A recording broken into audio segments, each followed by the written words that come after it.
Hello friends, parasol GS पे आपका स्वागत है। मित्रों, बिहार की प्रारंभिक परीक्षा में जो यहाँ का बंगाल के पाल वंश है, ये चैप्टर बहुत ही महत्वपूर्ण है। यहाँ से आपका एक प्रश्न पूछा जाता है, तो आप थोड़ा ध्यान से इसे देखेंगे। देखिए, हर्षवर्धन के साम्राज्य के विघटन के बाद इसका जो आपका पाल वंश है, इसके संस्थापक गोपाल ने 750 से 770 ईस्वी में आपकी यहाँ पे पाल वंश की स्थापना की। इसके बाद देखिए, गोपाल ने उदंतपुरी विश्वविद्यालय की भी स्थापना करवाई और अपनी राजधानी उदंतपुर में इन्होंने यहाँ पे विश्वविद्यालय बनवाया।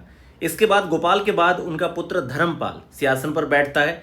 इन्होंने कनौज के जो आपका त्रिपक्षीय संघर्ष था उसमें हिस्सा लिया और कनौज पर आक्रमण करके चक्रा युद्ध को कनौज का शासक नियुक्त करवाया। उत्तरापथ स्वामी जो है धर्मपाल को ही कहा जाता है। कई बार ये पूछा गया प्रश्न है, तो आप याद रखेंगे, ये बहुत ही महत्वपूर्ण उपाधि है। इसके बाद धर्मपाल बौद्ध धर्म का अनुयायी था। उसने भागलपुर में विक्रमशिला और सोमपुर महाविहार की स्थापना करवाई, जो कई बार पूछा गया है कि उदंतपुरी तो गोपाल है, जबकि धर्मपाल ने भागलपुर में विक्रमशिला और आपके सोमपुर महाविहार की स्थापना करवाई। धर्मपाल के बाद देवपाल गद्दी पर बैठे। इनके शासनकाल में आपके सुलेमान भारत आए थे और देवपाल ने मुंगेर को अपने साम्राज्य की राजधानी बनाया। ये कई बार पूछा गया प्रश्न है, बहुत महत्वपूर्ण है।